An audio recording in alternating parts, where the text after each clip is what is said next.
The soldier's feet were tightly chained by his teammates, and the other end of the chain was securely nailed to a rock. His teammates left him with just a sniper rifle, a few bullets, and some food. His task was to stay here and stop the Soviet soldiers. Before leaving, his teammates warned him not to attack them from behind, or they'd shoot him. Once they left, he quickly picked up the sniper rifle and assembled the stock. By the time he finished assembling the rifle, the teammates were already gone, lost in the distant woods. He had to find a way to escape. If the Soviet army found him, he'd be in deep trouble. He aimed the rifle at the chain and fired, but the chain was too thick, and his shot didn't break it. He screamed in pain. With no other choice, he started searching his belongings, and then he found his glasses. A sudden idea flashed through his mind. He took out the lenses, pressed them together, chewed on a pine branch, and spat out the pine sap to glue the edges of the lenses. Once the sap solidified, he found a hollow twig and inserted it into the gap, took a sip of water, and poured it into the lenses, creating a simple magnifying lens. He stacked dry grass above the chain, aimed the lenses at the sun, and set the grass on fire,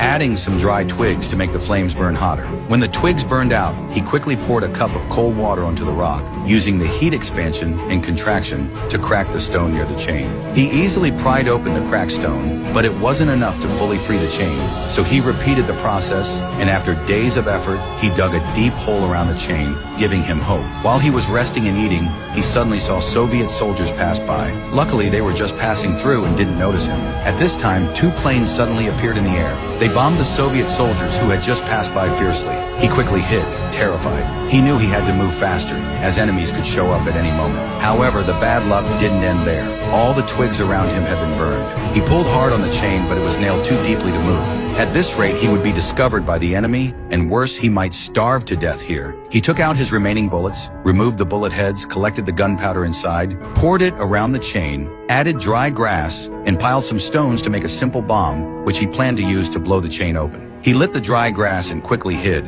After hearing a loud explosion, he rushed over to check. The chain was loosened. He kicked it a few times, and the nails began to loosen. Using the rifle strap, he hooked a distant rock, grabbed it, and started smashing the nails. He kept hitting the nails from day to night. Finally, with all his strength, he pulled the chain, and after a great effort, he finally pulled out the nail. He was free at last.